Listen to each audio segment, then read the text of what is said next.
touring van in Singapore, the girl who walked into a new life in Colombia, and mission around Italy. All this and much more coming up next.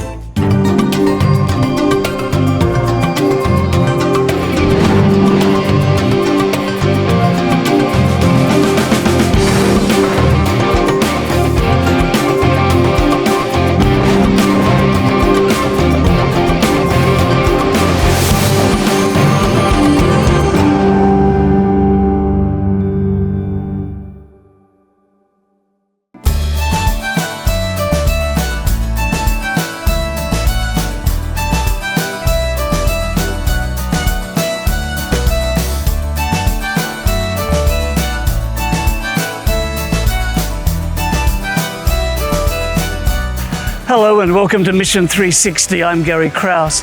Today's program is coming to you from the country of Italy, and behind me you can see the Colosseum, which is one of the most famous sites in the country.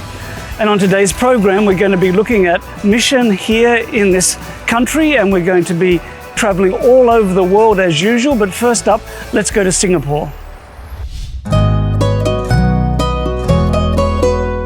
In the heart of Singapore's busy streets, Alan, a dedicated Seventh-day Adventist church member, spends his days doing something extraordinary, connecting with the elderly in his community. For Alan, following Christ's method of ministry means building relationships with those who often feel forgotten. Alan volunteers his time to visit elderly residents, many of whom are isolated and lonely in the fast-paced city. I would just watch TV. I didn't know what to do. I was bored and would try to pass the time.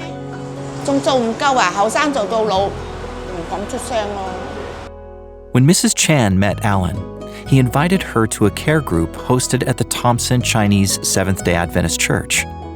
Seventh-day Adventists, in partnership with Adventist Active Centers, host a variety of social activities for the elderly.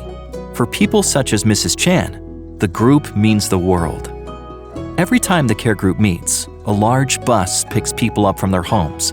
But Alan's personal touch ensures that no one is left behind. He drives a van for those who can't physically board the bus, taking time to talk and make them feel cared for.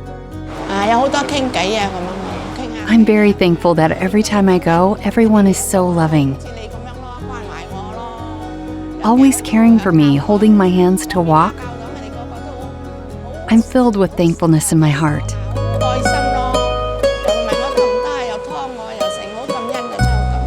The care group is made possible by a dedicated team of volunteers who pour their time, energy, and love into creating a welcoming space. From organizing transportation to planning meaningful gatherings, they ensure each meeting is an opportunity for connection and joy. Whether it's a creative project, a hearty meal, or a moment of reflection, the team's efforts foster an environment of warmth. The care group meetings have become a lifeline for many seniors. Through Alan's work and the love of church members, they're finding more than just community. They're discovering a sense of belonging.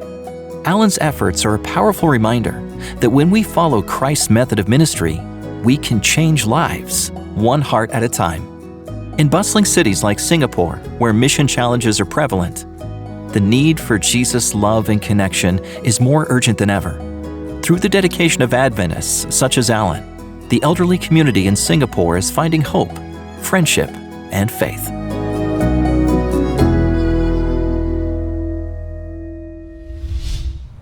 My guest here today in Italy is Daniel. And Daniel, thank you for joining us. I'm interested for you to tell me how you became a Seventh-day Adventist.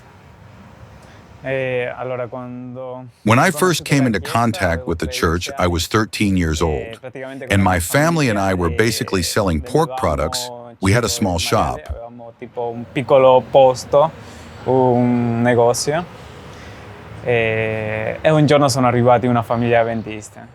One day an Adventist family arrived. We like to read the Bible, especially my dad was always teaching me. And when they came in, the first thing my dad did was to offer them a plate of pork, which we just prepared. They didn't accept it, and we said, okay. I started studying the Bible anyway. Until the day when in our Bible studies we reached the part about health, and we realized that it's not good to eat too much for the sake of our health, and also because God advises it in the Bible. A fare gli studi biblici abbiamo arrivato alla parte della salute e abbiamo capito che non va bene mangiare anche per la nostra salute, anche perché Dio ci consiglia, diciamo, attraverso la Bibbia. Well, Daniel, that's a unique way to come to faith, but I'm glad that you did. Now, you work in the media. How did you start using the media to share your faith? Bene, oggi l'internet, il Nowadays, the internet, video, multimedia, photos, videos are very important. Io sono cresciuto, Honestly, I grew up with it even as a child, with the video part, and I'm also grateful because I got to know the video part and all this thanks to a fellow member of the church. Tutto questo e anche con un fratello della Chiesa. E oggi testimoniare. Today I testify. I try to carry these projects forward, like short films or video clips. For example, my wife is a pastor, and I try to tell the story of what we do in the church, what we can share, but from an external perspective, not just something for the church, like a documentary, a short film that can be watched outside, where we can talk about God and show the things that we can show what God has revealed to me. That's how we do it. In cui possiamo parlare di Dio e possiamo vedere le cose che possiamo fare vedere quello che io e Dio mi ha presentato a me. Facciamolo così. Penso che oggi stiamo in un mondo dove I think today we live in a world where, through Netflix and Amazon, we consume so much content where evil is often presented as something good. What I'm trying to do is present God as something that helps the world in a different way, using what I know how to do and through stories, telling what happens inside the church. That's it. Con le storie, raccontando quello che si fa dentro la Chiesa, è quello. So Daniel, tell me about this latest project, this latest film that you have made. Why did you make it? What's it about? And just describe for our viewers. Allora, l'ultimo cortometraggio che abbiamo fatto. The last short film we made was because we wanted to pursue a project in which we could work with the young people from our church. The first project, let me go back a bit, was made by just two of us, Pastor Cornelio Lupu and myself. When we made this second short film, we laughed because in the first one, he was the sound engineer, he was the assistant, the producer, he was doing 10,000 things. And I was the one doing the audio, the editing, the camera, the videography, the one who was making decisions, the one who told them how to act, the one to... so many things. But it was something we really enjoyed, especially seeing how people worked and the joy they felt when they watched the short film. Obviously, it was a very amateur short film because the two of us managed everything. Finding the location, going to places, bringing people, meeting them, figuring out how they should dress, the set design and the setup. La vestimenta, è stato oggi quando ricordo quello. Today, when I remember that first short film we made, I laugh with the pastor when we talk about it. Because for this second short film, when he told me, let's make this second short film, and I wanted to do it too, I said, okay, but let's find a team. It doesn't matter where, how we do it. Let's pray to God, see how it goes, and let's do it. For this second short film, I wrote and said, who wants to participate in a short film we're making? People from outside the church, who had nothing to do with the church, were writing to me saying, I want to participate, I want to be a part of it. And so we formed a crew of 15 people to make this short film, which included the set designer, the assistant's role, the clapperboard, 15 people in which we managed everything and where the pastor took on the role of the producer.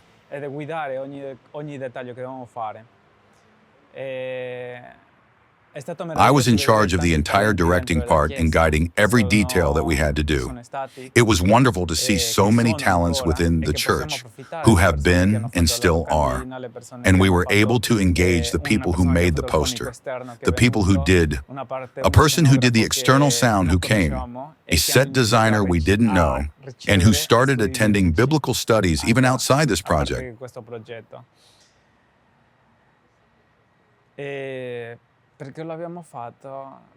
Why did we do it? For this reason. Because we want to share all this. It's another form of evangelization, in my opinion. Because people get excited when they see the final product. Everything has been a miracle, one after another.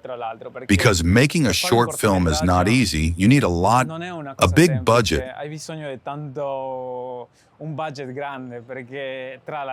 Because between the equipment, the people who act, we hired a professional actor, who, among other things, acts in many short films and does famous commercials here in Rome. He came and offered his services for only 100 euros and did 4 days of shooting. È venuto, si è offerto per soltanto 100 euro e ho fatto 4 giornate di riprese.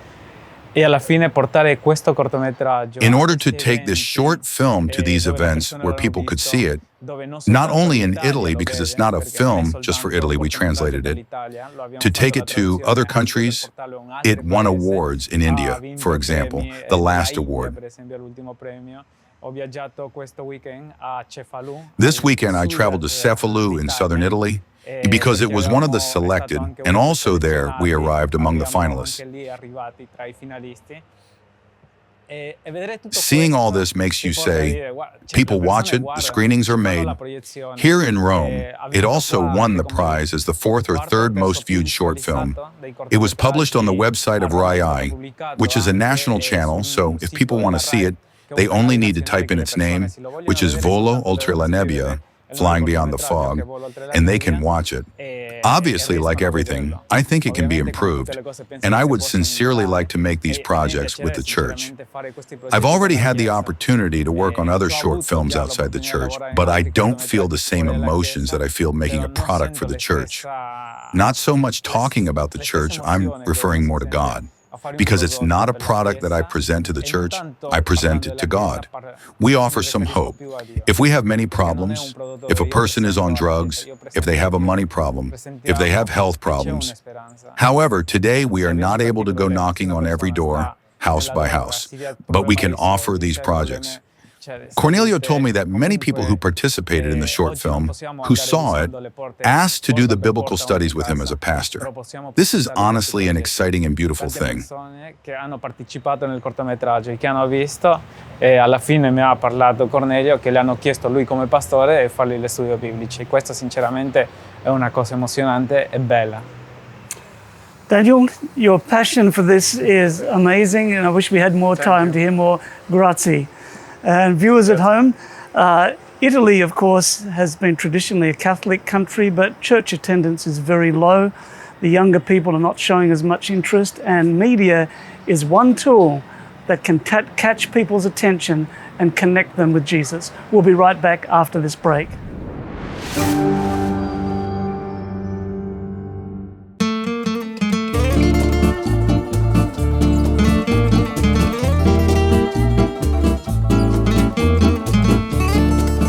Hello and welcome back to Rome, and I'm standing in the Piazza Navona, and back in the 1st century AD, the emperor built a stadium here, and this is where the Romans came to watch the famous and the infamous games. After the fall of the Roman Empire, this became one of the prime open-air markets of the city. Throughout history, Christians and Jews have had a complex relationship. On one side, there are deep theological connections. On the other side, there's some significant misunderstandings. The Seventh-day Adventist Church has worked to build bridges of understanding and friendships with the Jewish communities. And leading this out is Dr. Reinaldo Siqueira, the Global Mission Center's Director for Jewish Friendship and Relations. Welcome, Doctor. Thank you. I'm glad to be here with you. Yes. To start off, can you share with us why it's important for us to create meaningful and strong relationships with the Jewish people? Well, you see, we as Seventh-day Adventists, we have we believe, reading the Bible, that God gave us a specific task, which is to relate the knowledge we have from God, the message of peace, the message of love of God to all human beings, to all nations, to every human being that lives on earth. If we do that, if we are faithful to our calling, we must include the Jewish people, because there is no exception there. They say all inhabitants of the earth, all nations, all tongues, all people. So to be faithful to God's task for us, we need to relate to the one we have around us, and of course we have a lot of Jewish people that live nearby, Seventh-day Adventists.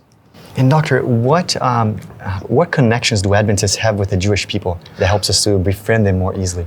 Well, I see that among Christians, probably Seventh-day Adventists are the ones who have more connection with the Jewish people, because they have this common belief. For example, for us, many Christians believe that the only part of the Bible that is relevant for Christians is the New Testament, and they call it the Christian Bible, when they refer to the Old Testament as the Jewish Bible, not relevant for the Seventh-day Adventists, for Christians, to say.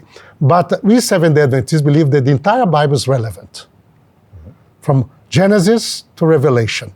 This includes a lot of Jewish beliefs, teaching that God gave to the people of Israel, and through them to the world, And even in the New Testament, when you look at the New Testament, Jesus was Jewish. He was born, he grew up, and he lived in his entire life as a Jewish person, And his disciples all are Jewish. So we have the entire Bible. Old Testament, written by Israelites, Jewish people, and surprisingly, New Testament also written by Jewish people. So the entire basis of belief comes from a Jewish source. So we must recognize that our beliefs have strong roots on this sacred text that is a part of the Jewish people. Through them, God gave to the world and to us. Excellent. In your work as the Global Mission Center Director for Jewish Friendship, can you share a story of how an Adventist has engaged a Jewish? Well, we see there are many stories, and probably some of the people who are listening to us will get to know one another. But for example, one story of a positive, very positive relationship that was established when Jewish and Adventists get to know each other. We had a professor, a Jewish professor, very religious, that came to one of our major universities in the United States for a symposium and on the Bible. And actually the people were very friendly there in our university, received him well, and treat him well. And he was amazed. Say, I did not knew what Seventh-day Adventists were, what they believe, And they say, well, you are my brothers, you are my sisters, And he really felt at home, felt well received. They kept him, they take care of everything that he needed, in every aspect of his stay there. And so this professor told that after knowing the Seventh-day Adventists, he was invited to do a symposium, participate in a symposium in one of the islands of the Pacific. And he believed that there was a Jewish community there, did not check it before. But when he got to the island, there was no Jewish community in that island at all. And he said, oh my, what are you gonna do? Because it's a little bit complicated for a religious Jew. And he said, well, but I had such a good experience with the Seventh-day Adventists. He called the local officers of Seventh-day Adventists, presented himself, spoke about his experience at our university in the United States, and the people are very friendly, took him out, and they helped him with food, they helped me with that, and in the Sabbath, this religious professor, Jewish, went to spend the Sabbath with the Seventh-day Adventists. Wow. Because they say, you are too close to me. And he said, well, I really was receiving someone of the family. And this was very interesting. He was very amazing, impacted by that. What an incredible story. Yeah. Yes. And I know the church has many synagogues, Adventist synagogues around the world. Can you share a little bit about that with us? Yeah, well, one of the reasons we do have this is that among Seventh-day Adventists, always we had some Jewish person, a man or woman, that got connected with our message and became a Seventh-day Adventist. The church, worldwide church, now recognize that when a Jewish person accepts our message, he or she does not stop being Jewish. It's impossible to stop being Jewish, Like for me, for example, I'm Brazilian. When I became Seventh-day Adventist, I did not stop being Brazilian. That's right. And I think this is with many people in many different, because Judaism is not only, to be Jewish, not only a religion, it's your religion, but it's more also ethnicity, is a family, is an identity, ethnic identity or cultural identity, And we recognize that this identity, this culture, actually is the basic culture of the Bible, both Ancient and New Testament. So Seventh-day Adventists, as a church, recognize the right of a Jewish person that become a Seventh-day Adventist to keep his identity, to preserve that which in his or her culture is according to the Bible, and to teach that to their children. So because of that, Seventh-day Adventist has been establishing Adventist Jewish synagogues or congregations around the world where this may be possible. And we teach this our member to keep a healthy and positive relationship towards the local Jewish community, their families and friends. It's like extending the love of Jesus to everyone. Being like him attracts people to us as well. In closing, can you share with us just maybe one key piece of advice that you would give to someone who has a Jewish neighbor or a friend and they want to kind of build a relationship? Oh, basically, the one basic piece of advice, very simple. When you introduce yourself or they ask what you are, instead of saying, I'm a Christian, if you say that, the Jewish person will think that you are Catholic. Almost 100% of the time, You think that all these are related to Catholics. But they have good relationship with Catholics, but he would think or she would think that you are Catholic. But when you say, what are you? I say, I'm a Seventh-day Adventist. They say, well, I don't know about this. What are the Seventh-day Adventists? And you can explain. What are Seventh-day? This open opportunity. But do it with a friendly way, a loving way. Because we are here to represent the character of God. And Bible says God is love. That's the main advice we give. Love your neighbor. Yes. Love your Jewish neighbor. And you see that you receive a lot of love also back towards you. Great advice. You can never start wrong with love. No way. Yeah. No way. Thank you so much for joining us today. It's been a pleasure learning from you. Okay, well, my pleasure.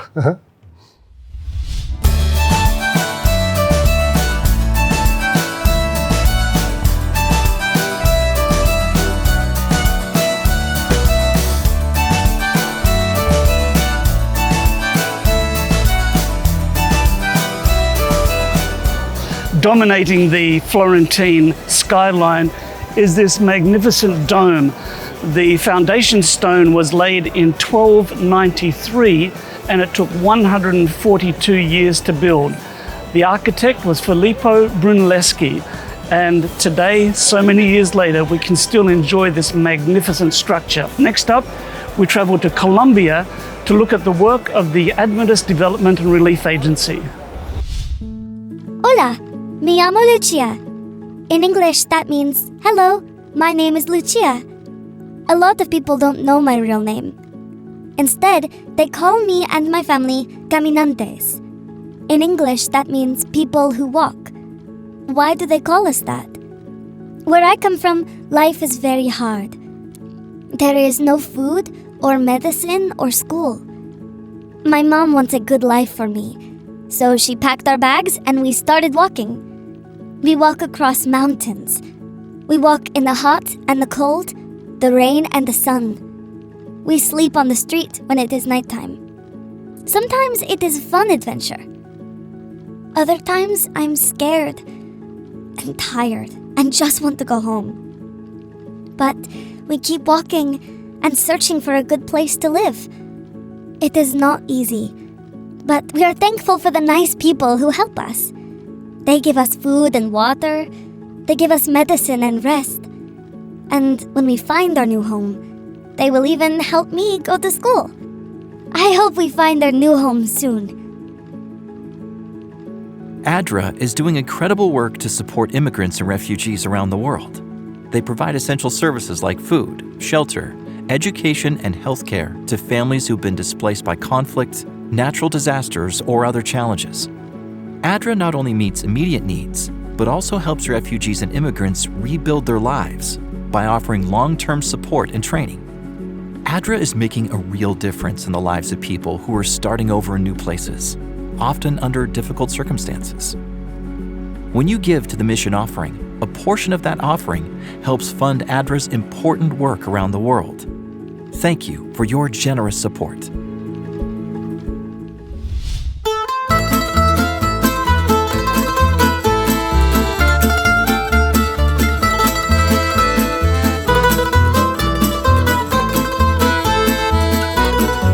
Well, thank you so much for joining us on today's program, coming to you from Italy. We've been to Singapore, we've been to Colombia, we've seen the challenges right here in Italy, and I want to thank you so much for all you do to help support the work of Adventist Mission. You do this, I know, through your prayers for frontline mission workers, for church planters, through your donations to Global Mission and your mission offerings, and let me assure you, they do make a difference in lives changed. Well, for Adventist Mission, I'm Gary Krause, and I hope that you can join me next time right here on Mission 360.